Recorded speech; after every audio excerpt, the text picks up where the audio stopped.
പ്രൊട്ടസ്റ്റന്റുകാർ, എല്ലാ വിഭാഗങ്ങളും, പെന്തക്കോസ്ത്, മാർത്തോമ, എല്ലാ ആൾക്കാരും ഒരു പരിധി വരെയും BJP-യുമായിട്ട് അലൈൻ ചെയ്യുന്ന ഒരു സാഹചര്യത്തിലാണ്. പക്ഷേ എന്നാൽ BJP ആസ് എ ഹോൾ, BJP-യുടെ പാർട്ടി അല്ലെങ്കിൽ ആ സർക്കാർ സംവിധാനം ഒരുപക്ഷെ അതിനെ പരസ്യമായിട്ട് പിന്തുണച്ചു എന്ന് വരില്ല. ഹിന്ദുക്കൾക്ക് പല വിഭാഗങ്ങളുണ്ട്, പക്ഷെ അവർക്കൊരു ഒരു പ്രശ്നം വരുമ്പോൾ അവരെല്ലാരും കൂടെ ചേർന്ന് നിന്നുകൊണ്ട് അവര് സംഘടിതമായി അതിനെ നേരിടുന്നുണ്ട്. കത്തോലിക്ക സഭയിലുള്ള ഒരു കോൺഗ്രിഗേഷനും ഇന്ന് മതപരിവർത്തനത്തിനെ പ്രോത്സാഹിപ്പിക്കുന്നില്ല. ശരിക്കും പറഞ്ഞാൽ ഒരു മതഭ്രാന്ത് എന്ന് പറയാൻ തന്നെ പറ്റുള്ളൂ. ക്രിസ്ത്യാനികൾക്ക് നേരെ ഉണ്ടാകുന്ന അക്രമങ്ങൾ അഴിച്ചുവിടുന്നത് ഹിന്ദു തീവ്രവാദ ഗ്രൂപ്പുകൾ തന്നെയാണ്. അതിനകത്ത് ഒരു സംശയവും വേണ്ട. ഇപ്പൊ ഛത്തീസ്ഗഡിന്റെ കാര്യം പറഞ്ഞപ്പോ അവർ ആദ്യം വന്നിട്ട് ക്രിസ്മസ് നടത്താൻ പാടില്ലെന്ന് പറഞ്ഞു. ഈ കന്യാസ്ത്രീമാര് ഈ പറഞ്ഞ അലിഗേഷൻസിൽ ഒന്നും അവർ ഇടപെട്ടിട്ടില്ല. അങ്ങനെ ഇടപെടാനുള്ള യാതൊരു സാധ്യതയുമില്ല. ഹിന്ദുത്വ തീവ്രവാദത്തിന്റെ ഒരു ഇരകളായിട്ടാണ് നമ്മൾ മാറുന്നുണ്ടോ എന്നൊരു സംശയമുണ്ട്. ഭയങ്കര വ്യാപകമായ തോതിൽ കൺവേർഷൻ നടത്തുന്നുള്ള വ്യാപകമായ പ്രചരണമുണ്ട്. അതിലൊന്നും ഒരു സത്യാവസ്ഥയില്ല. ഞാൻ വീണ്ടും പറയുകയാണ്, ഇന്ത്യയിലെ ക്രിസ്ത്യൻ ലീഡർഷിപ്പ് ഒന്നിച്ചു നിൽക്കും.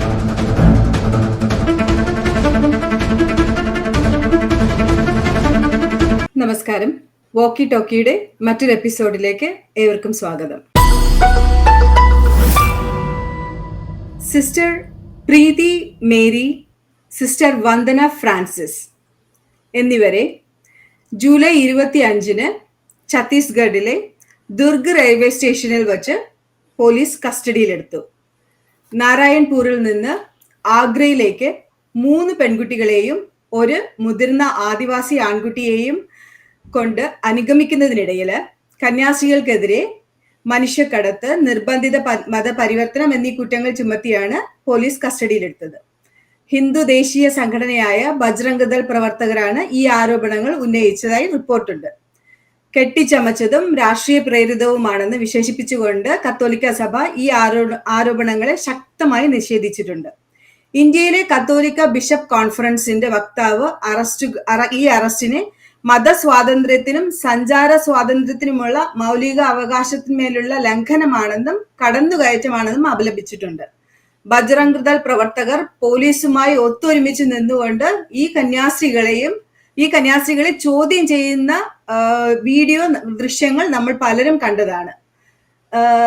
ഇത് നമുക്ക് സഞ്ചരിക്കാനുള്ള സ്വാതന്ത്ര്യം, സംസാരിക്കാനുള്ള സ്വാതന്ത്ര്യം, എവിടെ നിന്നെങ്കിലും ഒരു സ്ഥലത്തേക്ക് മൂവ് ചെയ്യാനുള്ള സ്വാതന്ത്ര്യം, ഇതിനെല്ലാം ലംഘിക്കുന്നതായി തോന്നുന്നില്ലേ? അതിനെക്കുറിച്ചുള്ള ഒരു ചർച്ചയാണ് ഇന്ന് നമ്മൾ 3 പേരും ഇവിടെ ഈ ഒരു വോക്കി ടോക്കിയിലൂടെ നമ്മൾ ഇന്ന് ചർച്ച ചെയ്യാനായിട്ട് എടുത്തിരിക്കുന്ന ഒരു ടോപ്പിക് എന്ന് പറയുന്നത്. എന്താണ് അതിനെക്കുറിച്ച് നിങ്ങളുടെയൊക്കെ അഭിപ്രായം എന്താണ്? ഇതിനോടൊപ്പം ചേർത്ത് വായിക്കേണ്ട ഒരു വിഷയം എന്താണെന്ന് വെച്ച് കഴിഞ്ഞാൽ, ഛത്തീസ്ഗഡ് മുഖ്യമന്ത്രി വിഷ്ണു ദിയോ സായ് പറഞ്ഞിരിക്കുന്നത് പോലീസ് നടപടിയെ പിന്തുണച്ചുകൊണ്ടാണ് സംസാരിച്ചിരിക്കുന്നത്. നമ്മളുടെയൊക്കെ അഭിപ്രായം എന്താണ് നിങ്ങൾക്ക് പറയാനുള്ളത്? പറ്റീഷ, ഇത് നമുക്ക് പറ്റീഷ പറഞ്ഞ പോലെ ഇതിനകത്ത് നിയമപരമായിട്ടുള്ള വിഷയങ്ങൾ ഒത്തിരി ഉണ്ട്. ആ നിയമപരമായുള്ള വിഷയങ്ങളെ കുറിച്ച് വരുന്നതിന് മുൻപ് തന്നെ ഇത് സാധാരണ പതിവില്ലാതെ ഇപ്പൊ നോർത്ത് ഇന്ത്യയിലെ ഒരു കന്യാസ്ത്രീകൾക്ക് നേരെയോ അല്ലെങ്കിൽ ഏതെങ്കിലും അവർക്കൊരു ആക്രമണം നടക്കുമ്പോൾ ഉണ്ടാകുന്ന ഒരു വിഷയത്തെക്കാളും കൂടുതൽ ഒരു മാധ്യമ ശ്രദ്ധ ഇതിനകത്ത് കിട്ടിയിട്ടുണ്ട്.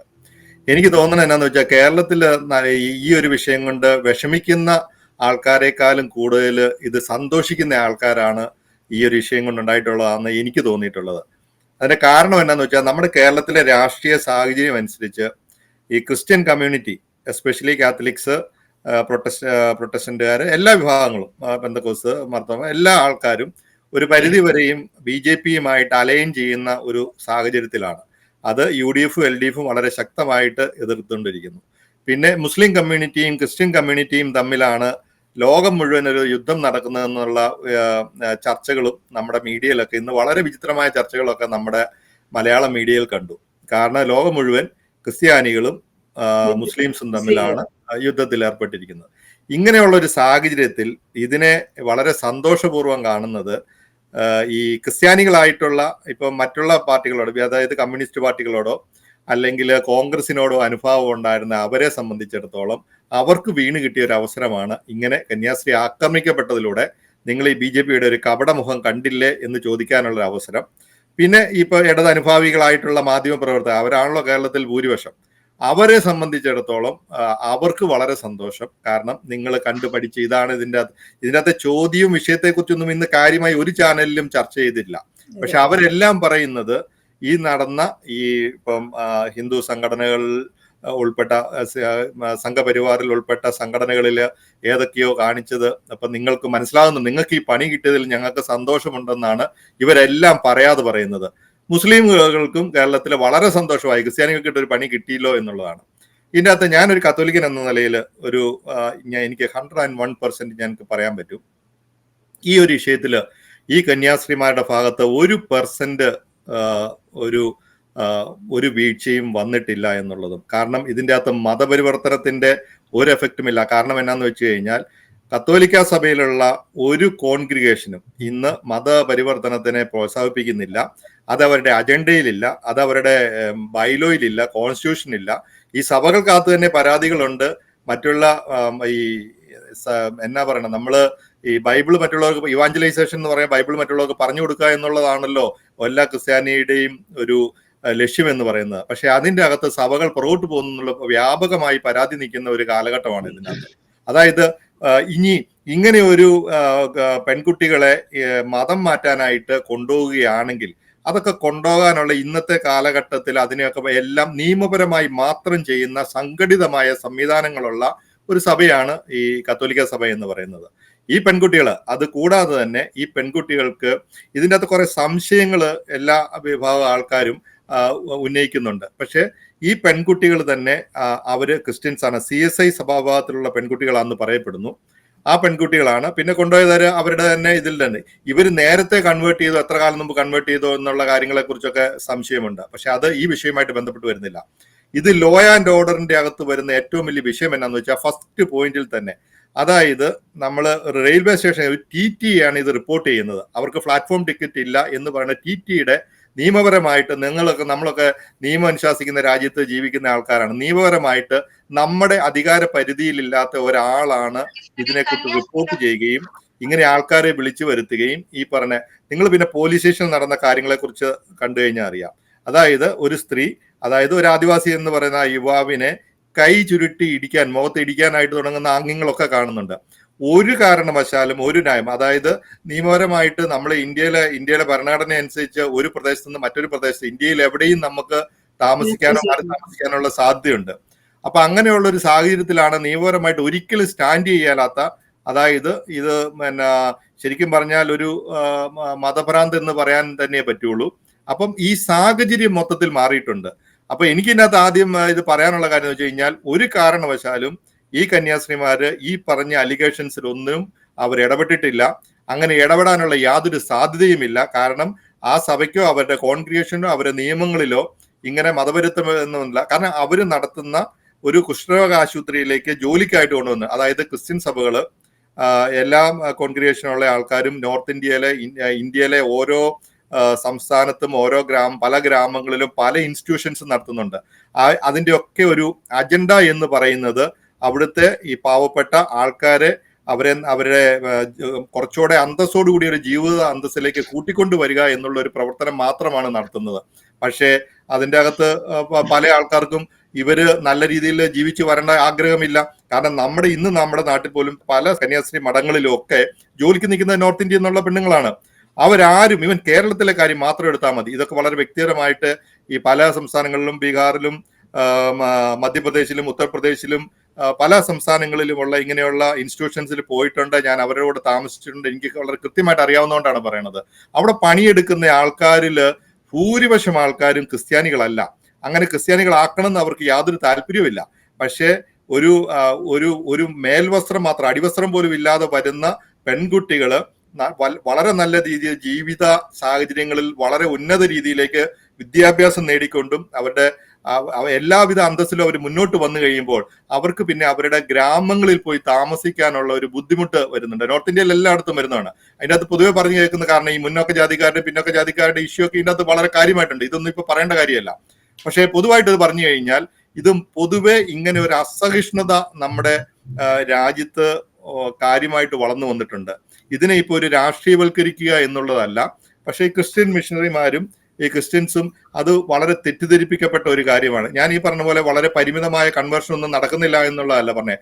അത് ഇപ്പൊ ഇതിന്റെ അകത്ത് ഇപ്പൊ നമ്മൾ 100 പേരോടടുത്ത് പണിയെടുക്കാൻ വരുമ്പോൾ അല്ലാതെ തന്നെയാണെങ്കിലും നമ്മൾ മറ്റു വിശ്വാസങ്ങളിലേക്ക്, ഇന്ന് കമ്മ്യൂണിസ്റ്റുകാരനായിരിക്കും നാളെ കോൺഗ്രസ്സുകാരനാകുന്നില്ലേ, ഇന്ന് കോൺഗ്രസ്സുകാരായിരുന്ന നല്ല ശതമാനം ഇന്ന് BJP ക്കാരായിരിക്കുന്നുണ്ട് എന്ന് പറയുന്ന ഒരു കൺവേർഷൻ പോലെ അല്ലാതെ സംഘടിതമായ, കാരണം 1950-കളില് 4% ഉണ്ടായിരുന്ന ക്രിസ്ത്യാനികൾ ഇന്ന് 2% നിൽക്കുവാണ്. അതിന്റെ അകത്ത് ഇപ്പൊ തെലങ്കാനയിലും തമിഴ്നാട്ടിലും ഒക്കെ ഒരു 2-3% കൂടി എന്നുള്ളതല്ലാതെ പ്രായോഗിക തലത്തിൽ നമ്മുടെ ഇൻസ്റ്റിറ്റ്യൂഷൻസിനെ കണക്ക് വെച്ച് നോക്കിയിട്ടാണ് ഇവർ പറയണത് ഇന്ത്യയിൽ മൊത്തം വലിയ ഒരു ജനവിഭാഗം ക്രിസ്ത്യാനികളായിട്ട് മാറിയിട്ടുണ്ട്, ഭയങ്കര വ്യാപകമായ തോതിൽ കൺവേർഷൻ നടത്തുന്നുള്ള വ്യാപകമായ പ്രചരണമുണ്ട്. അതിലൊന്നും ഒരു സത്യാവസ്ഥയില്ല. ഇത് ഈ നമ്മുടെ നാട്ടിലെ ഇന്ത്യയിൽ ഉണ്ടായിട്ടുള്ള ഒരു ശരിക്കും നമ്മുടെ സാമൂഹിക അന്തരീക്ഷത്തിൽ വളരെ ഒരു ചേഞ്ച് വന്നിട്ടുണ്ട്. ആ ചേഞ്ചിന്റെ കാരണം നിയമം ഒരു പബ്ലിക് കയ്യിലെടുക്കുകയാണ്. നിങ്ങൾ അത് മാത്രം മനസ്സിലാൽ മതി. അതായത് സർക്കാർ സർവീസിലിരിക്കുന്ന, അതായത് റെയിൽവേയുടെ ഒരു ഉദ്യോഗസ്ഥൻ തുടങ്ങി വെച്ചിട്ട് അത് പോലീസ് സ്റ്റേഷനിൽ എന്തെങ്കിലും ഒരു നിയമവ്യവസ്ഥയുള്ള ഒരു പോലീസ് സ്റ്റേഷനിൽ നടക്കുന്ന ഒരു സംഭവമാണോ ഈ കേസ്? കാരണം നാളെ ഇനി ഈ കന്യാസ്ത്രീകള് ഈ ആദിവാസിനെ പീഡിപ്പിക്കാൻ വേണ്ടി കൊണ്ടുപോയതാന്ന് അവ ബലാത്സംഗം ചെയ്തു എന്ന് വേണമെങ്കിൽ കേസ് വന്നില്ല എന്ന് പറയാൻ പറ്റിയല്ല. അങ്ങനെയുള്ള പോലീസ് സ്റ്റേഷനുകളാണ് നോർത്ത് ഇന്ത്യയിലുള്ളത്, ഒരു സംശയമില്ല. അതായത് സൗത്ത് ഇന്ത്യയിൽ മാത്രം നമുക്കറിയാം, നമ്മുടെ നാട്ടിൽ ഇതൊക്കെ നടക്കുന്നു. അത് പോലീസ് സ്റ്റേഷനിൽ വന്നു കഴിഞ്ഞാൽ, കോടതിയിൽ വന്നു കഴിഞ്ഞാൽ നമ്മൾ ഇതൊക്കെ പറയുന്നതല്ലാതെ ഇങ്ങനെയുള്ള പല മാനിപ്പുലേഷനും നടക്കും, അതിനുള്ള സാധ്യതയുണ്ട്. ഈ ഒരു കേസിൽ 101% നമുക്ക് തറപ്പിച്ച് പറയാം, ഇതിന്റെ അകത്ത് ഈ ആരോപിക്കപ്പെട്ട ഒരു വിഷയവും ആ കന്യാസ്ത്രീമാർ ചെയ്തിട്ടില്ല എന്നുള്ള. ആ കന്യാസ്ത്രീമാർ മാത്രമല്ല, ഒരു സന്യസ്ത വിഭാഗം, പ്രത്യേകിച്ച് കാത്തലിക് ഇൻസ്റ്റിറ്റ്യൂഷൻ, കാത്തലിക് കോൺഗ്രിഗേഷനുള്ള ഒരു കമ്മ്യൂണിറ്റിയും ഇന്ന് കാര്യമായ കൺവേർഷൻ, കാര്യമായെന്നല്ല കേട്ടോ, കൺവേർഷൻ എന്ന് പറയുന്നത് അവരുടെ ബൈബിൾ. കാരണം ഇതൊന്നും ഒരാൾക്ക് സ്വന്തമായിട്ട് തീരുമാനിച്ച് ചെയ്യാൻ പറ്റുന്ന കാര്യമല്ല. പിന്നെ ഈ ഇപ്പൊ കത്തോലിക്ക സഭ എന്ന് പറഞ്ഞാൽ വളരെ ഓർഗനൈസ്ഡ് ആയിട്ടുള്ളത്, അവരാ നിയമപരമായിട്ട് അവരുടെ നിയമങ്ങൾ പറയുന്നതല്ല. അവർ ഓരോ സഭയ്ക്കും അവരുടെ നിയമങ്ങളുണ്ട്. നോർത്ത് ഈസ്റ്റിൽ എന്ന് വെച്ച് കഴിഞ്ഞാൽ സ്കൂളുകൾ എന്തിനാണ് പിള്ളേരെ പഠിപ്പിക്കുക എന്നുള്ളതാണ്. ഇന്ന് നമ്മളൊക്കെ കാത്തലിക് സ്കൂളുകൾ ഇപ്പൊ പഠിച്ചിട്ട് വന്നിട്ടുള്ള എല്ലാ ജാതി വിഭാഗങ്ങളും ഉണ്ടാവല്ലോ. ഏതെങ്കിലും ഒരു സ്കൂളില് നിർബന്ധമായിട്ട് ഒരു ബൈബിൾ പഠിപ്പിക്കുന്ന, ഞാൻ ഒരു 5-6 കാത്തലിക് സ്കൂളുകളിൽ ഇങ്ങനെ പഠിച്ചിട്ടുണ്ട്, ഇതുവരെയും കണ്ടിട്ടില്ല. അത് ക്രിസ്ത്യൻ ബെൽറ്റിലാണ് ഇപ്പൊ നമ്മൾ പഠിച്ചിട്ട് പോകുന്നത്. അവിടെ ഇങ്ങനെയുള്ള സംഭവം ഉണ്ടായിട്ടില്ല. ഇതൊക്കെയാണ് എനിക്ക് ഞങ്ങളുടെയൊക്കെ സ്കൂളുകളിൽ, ഞങ്ങളൊക്കെ പഠിച്ച സ്കൂളുകളിൽ എന്ന് പറഞ്ഞാൽ ഞങ്ങൾ കാത്തലിക് ബെൽറ്റിലുള്ള കോൺവെന്റ് സ്കൂളുകളിൽ ഏറ്റവും കൂടുതൽ ഹിന്ദു കുട്ടികളാണ് പഠിച്ചത്. അപ്പൊ അവിടെയൊന്നും ഇതുവരെ ഒരു കുട്ടികളെയും കൺവേർഷൻ ചെയ്തതായിട്ട് ഞങ്ങൾക്കൊന്നും അറിയത്തില്ല. അപ്പൊ അത് ഇപ്പൊ ഈ ഒരു വിഷയത്തില് ഇപ്പൊ ജിൻസ് പറഞ്ഞതുപോലെ തന്നെ പിന്നെ ബിഷപ്പ് കോൺഫറൻസിന്റെ വക്താവ് പറയുന്നുണ്ട്. അത് കൂടാതെ ഈ കോൺഗ്രിഗേഷന്റെ വക്താവും പറയുന്നുണ്ട്, ഈ കുട്ടികളുടെ കയ്യിൽ, ഈ കന്യാസിമാരുടെ കയ്യിൽ ഇവരുടെ ഒരു നോ ഒബ്ജക്ഷൻ, അവരുടെ മാതാപിതാക്കളുടെ നോ ഒബ്ജക്ഷൻ സർട്ടിഫിക്കറ്റ്, അത് ലെറ്റർ ഉണ്ടായിരുന്നു. കൂടാതെ ഇവരുടെ അവർക്ക് ആവശ്യമായ എല്ലാ തരത്തിലുള്ള പിന്നെ എന്താ പറയുക ഡോക്യുമെന്റ്സ് ഉണ്ടായിരുന്നു. അതൊന്നും നോക്കാതെയാണ് ഈ കന്യാസ്ത്രീമാരെ അറസ്റ്റ് ചെയ്തതെന്ന് പറയുന്നുണ്ട്. ആ ഒരു വീഡിയോയിൽ പറയുന്നുണ്ട്. അത് ഞാൻ പറഞ്ഞ ഒരു കാര്യം ഇതാണ്. അതായത് നോ ഒബ്ജക്ഷൻ സർട്ടിഫിക്കറ്റ്, ആധാർ, അതായത് അവരുടെ സ്ഥാപനങ്ങളിൽ ജോലി കൊടുക്കാനായിട്ട്, ഇത് എത്ര നിയമപരമായിട്ട് നടന്നു പോയിക്കൊണ്ടിരിക്കുന്ന ഇൻസ്റ്റിറ്റ്യൂഷൻ ആണെങ്കിലും ഇങ്ങനെയുള്ള പ്രശ്നം പബ്ലിക് അതായത് നടത്തുന്നു എന്നുള്ളത് കൊണ്ട് അവർ കെയർഫുൾ ആവാൻ വേണ്ടി ചെയ്തതാണ്. ഇപ്പൊ ഞാൻ പറയാം, നമ്മുടെ ഒരു സ്ഥാപനത്തിലേക്ക് 2-3 പേരെ ഹയർ ചെയ്യണമെന്നുണ്ടെങ്കിൽ എന്തിനാണ് ഇവരുടെ പേരൻസിന്റെ, ഇപ്പൊ അണ്ടർ ഏജിലുള്ള ആൾക്കാരാണെങ്കിൽ തന്നെയും അവർക്ക് അവരുടെ കയ്യിൽ നിന്ന്, പേരൻസിന്റെ കയ്യിൽ നിന്ന് നമുക്ക് ഒരു നോ ഒബ്ജക്ഷൻ സർട്ടിഫിക്കറ്റ് മേടിക്കണം. ഇവര് കൺവേർട്ട് ഇവര് എന്നാ പറയണത്, നമ്മുടെ നോർത്ത് ഇന്ത്യയിൽ പലയിടത്തും ഈ പറഞ്ഞ പശു ഇറച്ചി പിടിച്ചു എന്ന് പറയുന്നത് ലാബിൽ ടെസ്റ്റ് ചെയ്ത് കഴിയുമ്പം അത് ആടിന്റെ ഇറച്ചിയും മറ്റുള്ള ഇറച്ചികളൊക്കെ ആയിട്ട് മാറുന്നുണ്ടല്ലോ. അത് ടെസ്റ്റ് ചെയ്യുന്നതിലല്ല, ഇതൊരു പബ്ലിക് ഒപ്പീനിയൻ ഓൾറെഡി മാറിപ്പോയി, ആ സെൻസ് മാറിപ്പോയി, ആ സാമൂഹിക അന്തരീക്ഷത്തിൽ ചേഞ്ച് വന്നിട്ടുണ്ട്. അതുകൊണ്ട് ഇങ്ങനെയുള്ള കാര്യങ്ങൾ നടക്കുന്നതിൻ്റെ അകത്ത് ഇത് വളരെ ക്രൂരമായിട്ടുള്ള, അതായത് ഒരു നിയമപരമായിട്ട് സാധ്യതയില്ലാത്ത ഒരു ഇഷ്യൂ ആണ്. അതിന് ഇത് സർക്കാരിന്റെ സർക്കാരുകളുടെ ഭാഗത്തുനിന്ന് വളരെ ഇതുണ്ടായിട്ടുണ്ട്. കാരണം ഇത് കൃത്യമായിട്ടും ഈ സമൂഹം മനസ്സിലാക്കേണ്ട കാര്യമാണ്, ഇതിന്റെ യഥാർത്ഥ വിഷയങ്ങളെ കുറിച്ച്. അതിൽ കൂടുതൽ തന്നെ ഇതിനെ ഈ സംശയത്തിന്റെ മുൾമുനയിലേക്ക് എറിഞ്ഞു കൊടുക്കാനായിട്ട് കുറെ ആൾക്കാർ നിൽപ്പുണ്ട്. കാരണം BJP എന്ന് പറയുന്ന ഒരു പാർട്ടി, രാജ്യം ഭരിക്കുന്ന ഒരു പാർട്ടിയോട് ക്രിസ്ത്യാനികൾ അസോസിയേറ്റ് ചെയ്യുന്നുണ്ടെങ്കിൽ അതിന് സഖി കെട്ടിട്ട്, അതായത് യഥാർത്ഥ വിഷയത്തെ ഒരു മാധ്യമങ്ങളും അഡ്രസ് ചെയ്യുന്നതായിട്ട് കണ്ടിട്ടില്ല. അവർ വേറെ പല കാര്യങ്ങളെ കുറിച്ചുമാണ്. കാരണം നിങ്ങൾക്ക് കണ്ടില്ലേ, നിങ്ങൾക്ക് മനസ്സിലായില്ല. കേരളത്തിലെ പ്രമുഖരായ മാധ്യമപ്രവർത്തകരാണ് ഈ ചോദ്യങ്ങൾ ചോദിക്കുന്നത്. നിങ്ങൾക്ക് ഇപ്പം പണി കിട്ടിയില്ല, നിങ്ങൾക്ക് ഇത് കിട്ടിയതിൽ വളരെ സന്തോഷം, അവർക്കും സന്തോഷം, പിന്നെ പല സമുദായങ്ങൾക്കും അതിൽ വളരെ സന്തോഷമുണ്ട്. പൊളിറ്റിക്സ് കടത്തി അതില് എങ്ങനെയൊക്കെ അതില് വരാമെന്നുള്ളതാണ് നോക്കുന്നത്. അതിന്റെ ഇടയിൽ ഇതിനകത്തിലെ ഏറ്റവും വലിയൊരു ഞാൻ കാണുന്ന ഒന്ന് രണ്ട് പ്രധാനപ്പെട്ട കാര്യങ്ങൾ എന്ന് പറയുന്നത്, ഒന്ന് ഇതിനകത്തിലെ ഒരു പൊളിറ്റിക്കൽ എന്താ ഒരു രാഷ്ട്രീയപരമായ മുതലെടുപ്പ് ഇതിനകത്തില് പല ഭാഗത്തു നിന്നും ഉണ്ടാകുന്നുണ്ട്. അത് മനസ്സിലാക്കേണ്ടത് ക്രിസ്ത്യൻ കമ്മ്യൂണിറ്റിയും ക്രിസ്ത്യൻ ലീഡേഴ്സുമാണ് മനസ്സിലാക്കേണ്ടത്. ഈ ഒരു ഇഷ്യൂയിൽ ഇപ്പൊ ഈ 2 കന്യാസ്ത്രീകളെ ഛത്തീസ്ഗഡില് അറസ്റ്റ് ചെയ്തതിന്റെ പിന്നിൽ ബജ്റംഗ് ദൾ എന്ന് പറയുന്ന ഒരു തീവ്ര ഹിന്ദു സംഘടന, അത് നമ്മൾ അങ്ങനെ തന്നെ പറയണം. നമ്മളിപ്പോ BJP രാജ്യം ഭരിക്കുന്ന BJP ഒരു എന്താ പറയാ ഒരു ജനാധിപത്യ പാർട്ടിയാണ്. അവരുടെ ഫണ്ടമെന്റൽ ബേസിക്സും അല്ലെങ്കിൽ അവരുടെ ഫൗണ്ടേഷൻസും റൂട്ട്സിനും ഒക്കെ ഒരു ഹിന്ദു ഫൗണ്ടേഷൻ ഉണ്ട് എന്ന് പറഞ്ഞാലും അവരൊരു ജനാധിപത്യ പാർട്ടിയായിട്ട് നിലനിൽക്കുന്ന ഒരു പാർട്ടിയാണ് BJP. അപ്പൊ ഒരുപക്ഷെ പരോക്ഷമായിട്ട് അവര് ഇങ്ങനെയുള്ള അക്രമത്തെയോ പിന്നെ ഇങ്ങനെയുള്ള മതസ്വാതന്ത്ര്യത്തിന്റെ മേലുള്ള കടന്നുകയറ്റത്തെയോ ഒന്നും ആ പാർട്ടി ഒരുപക്ഷെ പരസ്യമായിട്ട് അവരൊരുപക്ഷെ അതിനെ അംഗീകരിക്കില്ലായിരിക്കാം. എന്നാൽ അതിനുള്ളിലുള്ള തീവ്ര ഹിന്ദു നേതാക്കന്മാരുടെ ഭാഗത്ത് നിന്ന് തീർച്ചയായിട്ടും ഇങ്ങനെയുള്ള പ്രവർത്തികൾക്ക് പിന്തുണയുണ്ട് എന്നുള്ള കാര്യം നമുക്ക് പറയാതിരിക്കാൻ തരമില്ല. പക്ഷെ എന്നാൽ BJP ആസ് എ ഹോൾ, BJPയുടെ പാർട്ടി അല്ലെങ്കിൽ ആ സർക്കാർ സംവിധാനം ഒരുപക്ഷെ അതിനെ പരസ്യമായിട്ട് പിന്തുണച്ചു എന്ന് വരില്ല. അതിന് രഹസ്യമായിട്ട് അത് ചെയ്യുന്നുണ്ടോ ഇല്ലയോ എന്നുള്ളത് നമുക്ക് പറയാൻ പറ്റില്ല. ചിലപ്പം അത് പൊളിറ്റിക്കൽ ഗെയിനിന് വേണ്ടി പ്രതിപക്ഷ പാർട്ടികളും കമ്മ്യൂണിസ്റ്റുകാരും കോൺഗ്രസ് പാർട്ടിയും ഒക്കെ പലപ്പോഴും പിന്നെ ഉന്നയിക്കുന്ന ഒരു ആക്ഷേപമാണത്. BJPക്ക് കേരളത്തിൽ വരുമ്പോൾ ക്രിസ്ത്യൻ സ്നേഹം, നോർത്ത് ഇന്ത്യയിലേക്ക് പോകുമ്പോൾ പിന്നെ ക്രിസ്ത്യൻ വിരോധം. അപ്പൊ ഇങ്ങനെയൊക്കെയുള്ള കാര്യങ്ങള് എന്താ പറയാ കഴിഞ്ഞ കുറെ നാളുകളായിട്ട് ഇന്ത്യയിൽ നടക്കുന്നുണ്ട്. അതിപ്പോ BJPയുടെ ഭരണകാലത്തല്ല, BJP ഭരിക്കുന്നതിന് മുൻപും കോൺഗ്രസ് ഭരിച്ചപ്പോഴും ഒക്കെ നടന്നിട്ടുണ്ട്. അന്നൊരു പക്ഷേ കോൺഗ്രസിന്റെ ഒരു ന്യൂനപക്ഷ വിഭാഗങ്ങളോടുള്ള കുറച്ചുകൂടെ ഉള്ള ഒരു അടുപ്പം കൊണ്ട് കോൺഗ്രസ് സർക്കാരുകൾ അതിനകത്ത് കുറച്ചൊക്കെയെങ്കിലും ഇടപെടുമായിരുന്നായിരിക്കും. ഇപ്പൊ ഗ്രഹാം സ്റ്റെയിൻസിനെയും 2 കൊച്ചു കുഞ്ഞുങ്ങളെയും ബജ്റംഗ് ദൾ ജീവനോടെ കത്തിച്ചു കൊന്നു. അന്ന് രാജ്യം ഭരിച്ചിരുന്നത് പിന്നെ കോൺഗ്രസ് പാർട്ടിയാണോ എനിക്ക് അറിഞ്ഞുകൂടാ, ഞാനത് ഓർക്കുന്നില്ല ഏത് പാർട്ടിയാണെന്ന് എനിക്ക് വ്യക്തമായിട്ട് അറിയില്ല. ഞാൻ പറഞ്ഞത് പക്ഷെ ബജ്റംഗ് ദൾ എന്ന് പറയുന്ന ഈ ഒരു തീവ്ര ഹിന്ദു സംഘടന എല്ലാ കാലത്തും ക്രിസ്ത്യൻ മിഷണറിമാരെ പിന്നെ ആക്രമിച്ചിട്ടുണ്ട്. ക്രിസ്ത്യൻ മിഷണറിമാരെ അവര് പിന്നെ അബ്യൂസ് ചെയ്തിട്ടുണ്ട്, അവരെ കൊന്നിട്ടുണ്ട്, ശാരീരികമായിട്ട് ഉപദ്രവിച്ചിട്ടുണ്ട്.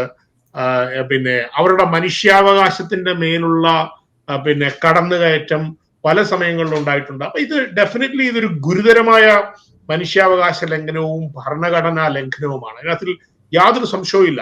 സഞ്ചാര സ്വാതന്ത്ര്യം, മതസ്വാതന്ത്ര്യം ഒക്കെ അനുവദിക്കുന്ന ഇന്ത്യ പോലുള്ള ഒരു മതേതരത്വ ജനാധിപത്യ രാജ്യത്ത് ഇങ്ങനെ ഒരു പ്രവൃത്തി ഈ കാലത്തും നടക്കുന്നു എന്ന് പറയുമ്പോൾ തീർച്ചയായിട്ടും സർക്കാർ അത് വളരെ ഗൗരവമായിട്ട് എടുക്കണം. ഇപ്പൊ കാത്തലിക് ബിഷപ്സ് കോൺഫറൻസ് മാത്രം അതിനകത്തിൽ പ്രതികരിച്ചിട്ട് കാര്യമില്ല. കന്യാസ്ത്രീകളായതുകൊണ്ട് കാത്തലിക് ബിഷപ്സ് കോൺഫറൻസും പിന്നെ KCBC അല്ലെന്നുണ്ടെന്നുണ്ടെങ്കിൽ പിന്നെ അങ്ങനെയുള്ള സംഘടനകള്, ബിഷപ്പുമാര്, കാത്തലിക് ബിഷപ്സ് മാത്രം അതിനകത്തിൽ പ്രതികരിച്ചിട്ട് കാര്യമില്ല. ഞാൻ പറയുന്നത് Christian community as a whole ഒന്നിച്ച് ക്രിസ്ത്യൻ നേതാക്കന്മാർ ഈ കാര്യത്തിൽ ഇതിനെ ഗൗരവമായിട്ട് കൺസിഡർ ചെയ്യണം. ഈ ഇഷ്യൂമായിട്ട് അവര് ഡൽഹിയില് പ്രധാനമന്ത്രിയെയും ആഭ്യന്തര വകുപ്പ് മന്ത്രിയെയും പോയി കണ്ട് അവരുടെ കൺസേൺസ് അവർ പ്രസന്റ് ചെയ്യാൻ പറ്റണം. അങ്ങനെ മാത്രമേ നമുക്ക് ആ രാജ്യത്ത് ക്രിസ്ത്യൻ കമ്മ്യൂണിറ്റിക്ക് സ്വാതന്ത്ര്യത്തോടുകൂടി പിന്നെ അവരുടെ പ്രവൃത്തി ചെയ്യുവാനായിട്ട് സാധിക്കുകയുള്ളൂ. ക്രിസ്ത്യൻ വർക്കുകൾ ചെയ്യണ്ട എന്ന് പറയുവാനായിട്ട് ഇന്ത്യയുടെ ഭരണഘടനയ്ക്ക് വിരുദ്ധമല്ലേ? അവിടെ ഒരു മതത്തിന് അവരുടെ പ്രാർത്ഥന നടത്താൻ പറ്റില്ല, ഒരു മതത്തിന് അവരുടെ പള്ളിയിലെ ആരാധനകൾ നടത്താൻ പറ്റില്ല എന്ന് പറയുന്നത് തീർച്ചയായിട്ടും ഭരണഘടനാ വിരുദ്ധമാണ്. അത് ഹാൻഡിൽ ചെയ്യേണ്ടത് അവിടുത്തെ കോടതികളും സർക്കാർ സംവിധാനവുമാണ്. ഒന്നാമത്തെ കാര്യം. രണ്ടാമത്തെ കാര്യം എന്ന് പറയുന്നത്, ഇതിനെ പൊതുവായിട്ട് ഈ ക്രിസ്ത്യൻ കമ്മ്യൂണിറ്റി നേരിടുന്ന ആക്രമങ്ങളെ നമ്മൾ പൊതുവായിട്ടൊന്ന് നോക്കിക്കഴിഞ്ഞു കഴിഞ്ഞാൽ ഇന്ത്യയിൽ തീർച്ചയായിട്ടും കൂടുതലും ക്രിസ്ത്യൻ മിഷണറിമാര് അല്ലെങ്കിൽ ക്രിസ്ത്യൻ ചർച്ചുകള് അതുപോലെയുള്ള അച്ഛന്മാരെ, കന്യാസ്ത്രീകളൊക്കെ നേരിടുന്ന ഉപദ്രവം തീർച്ചയായിട്ടും തീവ്ര ഹിന്ദു സംവിധാനങ്ങളിൽ നിന്ന് വരുന്നതാണ്.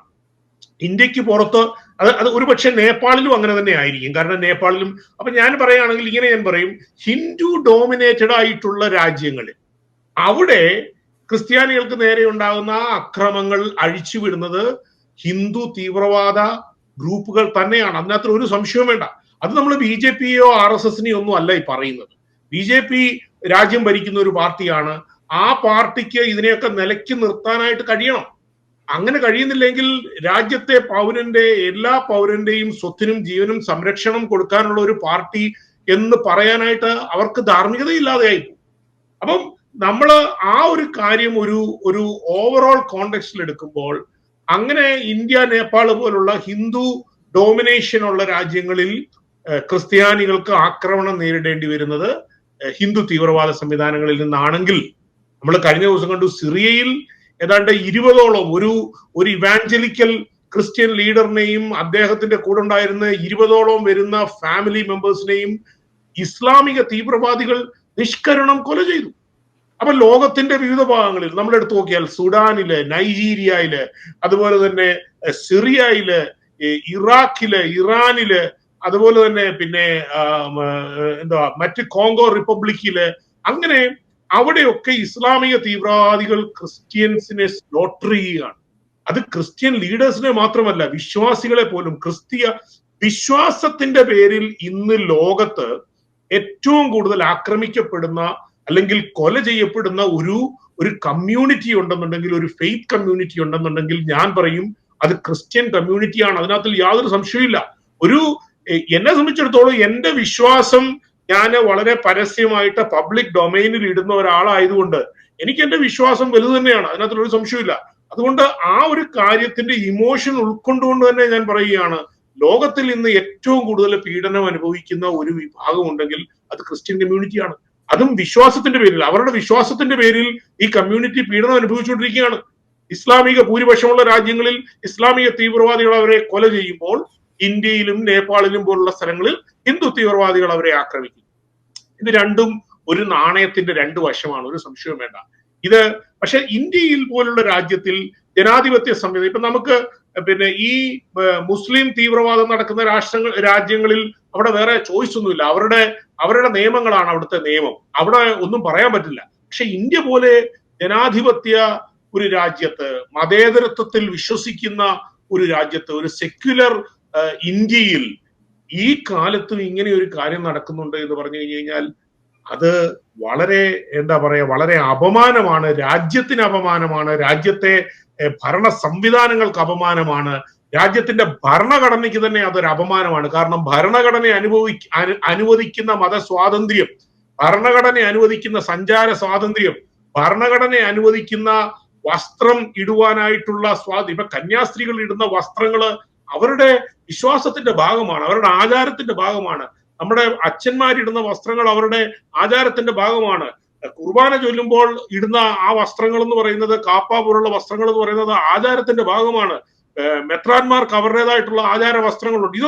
ഇതൊക്കെ ഒരു സംവിധാനത്തിൽ ഒരു സ്വാതന്ത്ര്യം അനുഭവിച്ച് നമ്മൾ പോകുമ്പോൾ, അല്ലെങ്കിൽ നമുക്ക് ലഭിച്ചിരിക്കുന്ന മതസ്വാതന്ത്ര്യത്തിന്റെയോ വ്യക്തിഗത സ്വാതന്ത്ര്യത്തിന്റെയോ ആ ഒരു ബലത്തിലാണ് നമ്മൾ ഈ കാര്യങ്ങൾ ചെയ്യുന്നത്. അപ്പൊ ഒരു നിമിഷം വന്നിട്ട് ഇതൊന്നും നടക്കില്ല, ഈ വസ്ത്രം ഇട്ടോണ്ടിറങ്ങുന്നവരെ കണ്ടാൽ അറസ്റ്റ് ചെയ്യണം എന്നൊക്കെ പറയുന്നത് തീർച്ചയായിട്ടും ആ രാജ്യത്ത് അങ്ങനെ ഒരു കാര്യം മുൻപോട്ട് പോകുമ്പോൾ ആ രാജ്യത്തെ സർക്കാരുകൾ ഇടപെടണം. ഞാൻ പറയുന്നത് സർക്കാരുകൾ ഇടപെടണമെങ്കിൽ അവിടുത്തെ ക്രിസ്തീയ നേതാക്കൾ ഭിന്നിപ്പുകൾ മാറ്റിവെച്ചിട്ട് ഈ ഡോക്ട്രിനൽ, ഇപ്പോഴും വേറൊരു പ്രശ്നം നമ്മൾ ഇതിന്റെ ഇടയ്ക്ക് പറയാതിരിക്കാൻ തരവില്ല. ഇന്നും ഈ ഒരു കാര്യത്തിൽ ഈ ക്രിസ്ത്യൻ കമ്മ്യൂണിറ്റിയുടെ ഇടയിൽ ഒരു ഐക്യമില്ല. ഇവർ ഈ ഡോക്ടറിന്റെ പേരിലും ഇവരുടെ മതത്തിന്റെ പേരിലും ഇവരുടെ സംവിധാനത്തിന്റെ പേരിലും അങ്ങോട്ടും ഇങ്ങോട്ടും ഇവർ തമ്മിത്തല്ലാണ്.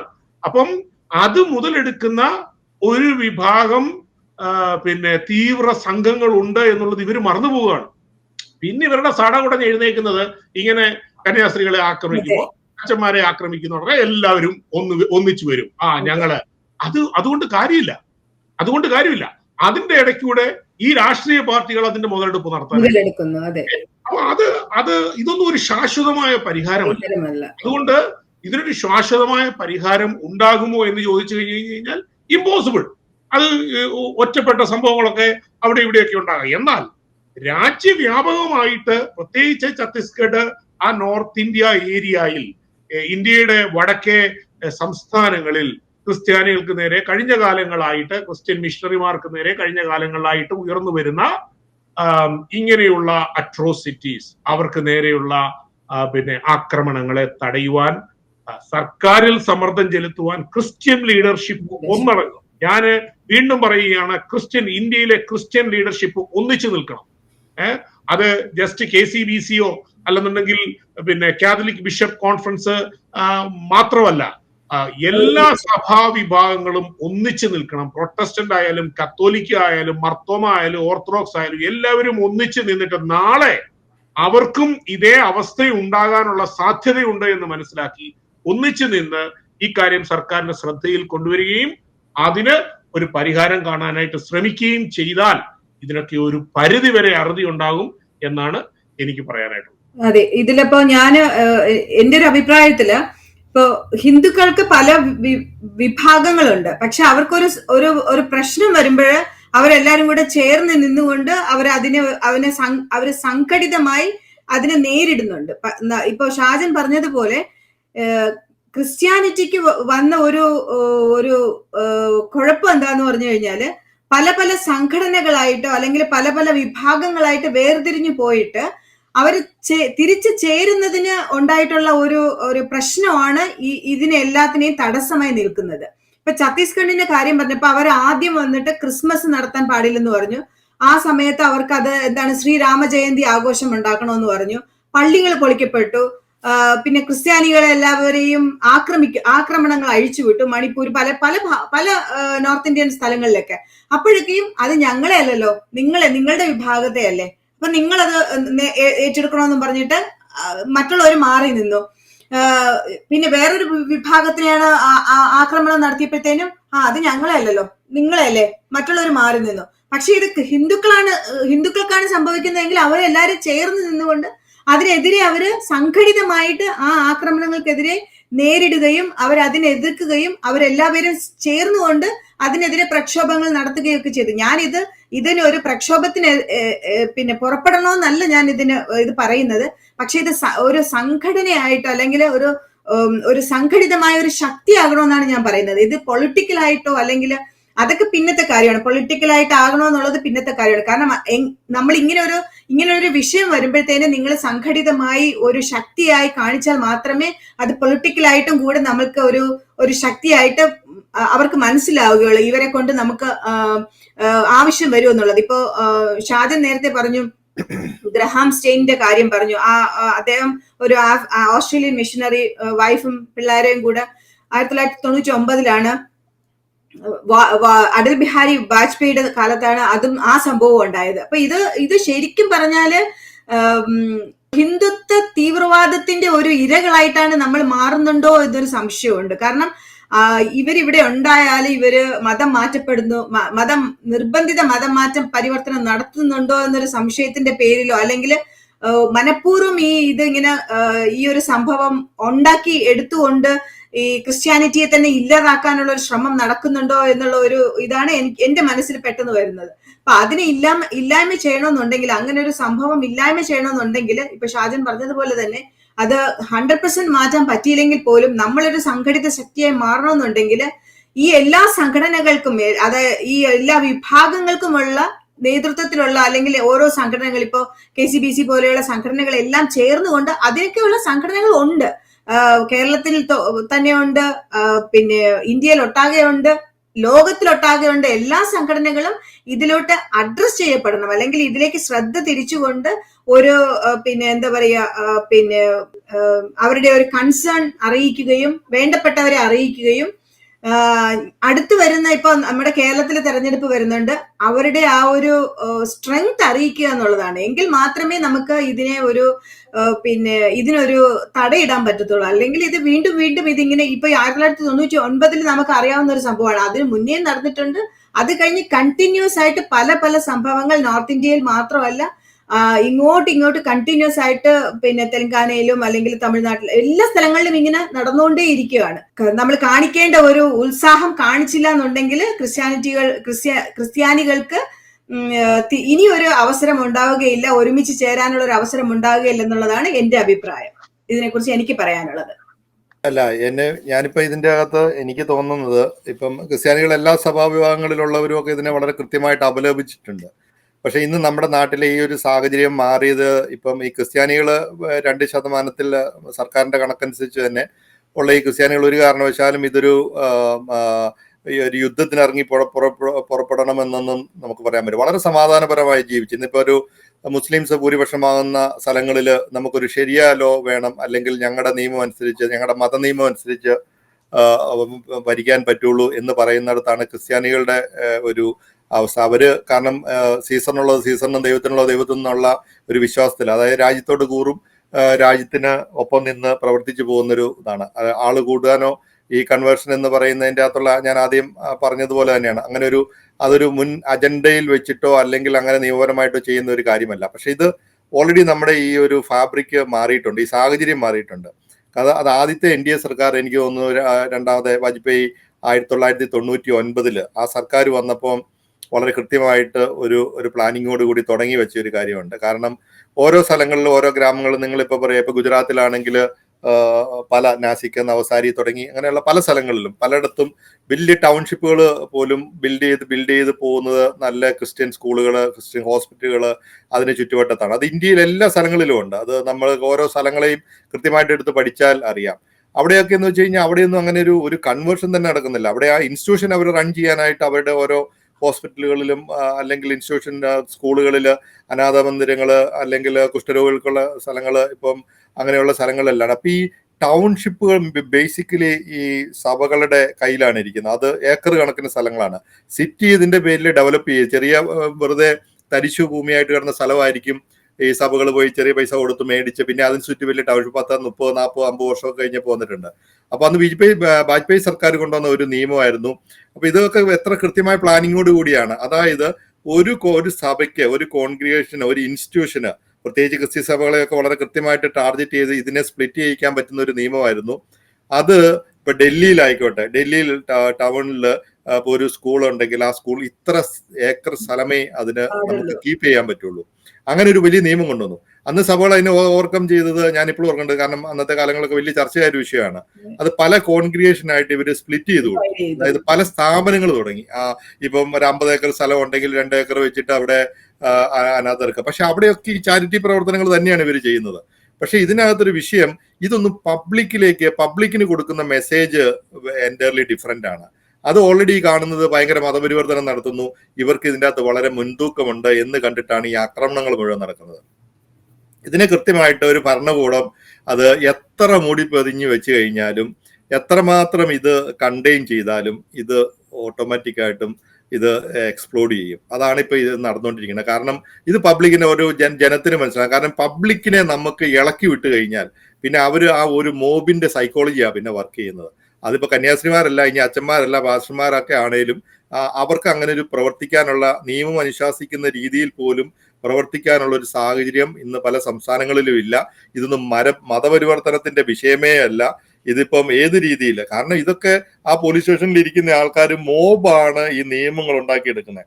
ആ കാലത്ത് ഒരു ജനാധിപത്യ സെക്യുലർ ഡെമോക്രാറ്റിക് സ്റ്റേറ്റ് എന്ന് പറയുന്ന അവസ്ഥ. കാരണം ഇത് ഇപ്പം പറയാ ലോകതലത്തിൽ തന്നെ നമ്മുടെ രാജ്യത്തിന് അപമാനം ഉണ്ടാക്കുന്ന ഒരു സംഭവമായിട്ട് ഇത് മാറും. ഇത് ഭരണതലത്തിലിരിക്കുന്ന ആൾക്കാർക്കൊക്കെ കൃത്യമായിട്ട് അറിയാം. അവര് ഇതിനെ കണ്ടെയ്ൻ ചെയ്യുന്നില്ല. പിന്നെ വോട്ട് ബാങ്കിന് വേണ്ടി ഈ പറഞ്ഞ പോലെ ഈ മുഖംമൂടിയൊക്കെ അണിഞ്ഞിട്ട് വരുമ്പോൾ അതാത് സമുദായങ്ങളുള്ള ആൾക്കാർ തിരിച്ചറിയുക എന്ന് മാത്രമേ നമുക്ക് ഇതിനെക്കുറിച്ച് പറയാനുള്ളൂ. ഇതിന്റെ റിയാലിറ്റി ഇതാണ്. നമ്മൾ ആ കാര്യത്തില് ഇത് മിക്കവാറും എല്ലാ സഭകളും, അത് മാത്രമല്ല അല്ലാതെ രാഷ്ട്രീയ പാർട്ടികളെല്ലാം തന്നെ ഇതിനെ അവലോപിച്ചിട്ടുണ്ട്. ഇത് വളരെ ദാരുണമായ ഒരു സംഭവമായി പോയി. കാരണം ഇത് പാവങ്ങൾക്ക് വേണ്ടി, അതായത് കുഷ്ഠരോഗികൾക്ക് വേണ്ടി നടത്തുന്ന ഒരു സ്കൂളിലേക്ക് ഹയർ ചെയ്ത് കൊണ്ടുപോയ ക്രിസ്ത്യാനികളായിട്ടുള്ള 3 പെൺകുട്ടികളെ, അതും പ്രായപൂർത്തിയായ ആൾക്കാരെ, പല ആരോപണങ്ങളും, മതപരിവർത്തനവും തട്ടിക്കൊണ്ടുപോകലും ഒക്കെ ആലോചിച്ച് ഇപ്പൊ എന്ത് കേസും ചാർജ് ചെയ്യാമല്ലോ. അതിനൊന്നും ആർക്കും എതിർക്കാൻ പറ്റിയല്ല. അങ്ങനെ എതിർക്കാൻ പറ്റുന്ന ഒരു നിയമത്തിന്റെ വഴിക്ക് പോകുന്നു പറഞ്ഞാൽ പോണ വഴിക്കാണ് നിയമം ഇരിക്കുന്നത് എന്നുള്ള ഒരു വ്യത്യാസം മാത്രമേ ഉള്ളൂ. ഇതാണ് സംഭവിച്ചിരിക്കുന്നത്. വളരെ ദാരുണമായ ഒരു സംഭവമായി പോയി. അതിനകത്ത് ഉത്തരവാദിത്തപ്പെട്ട ഭരണാധികാരികൾക്ക് ഇനിയും ഈ പൊതുജനത്തെ ഇളക്കി വിടുന്ന ഈ പരിപാടി നിർത്തിയില്ലെങ്കിൽ ഇനിയും ഇങ്ങനെയുള്ള സംഭവങ്ങൾ ഉണ്ടാവും. അത് അനുഭവിക്കാൻ ഈ ന്യൂനപക്ഷമായിട്ടുള്ള ഇവരതിന് അർഹരാണ്. അവരത് അനുഭവിച്ച് തീർക്കട്ടെ എന്ന് മാത്രമേ നമുക്ക് പറയാൻ പറ്റുള്ളൂ. Thank you.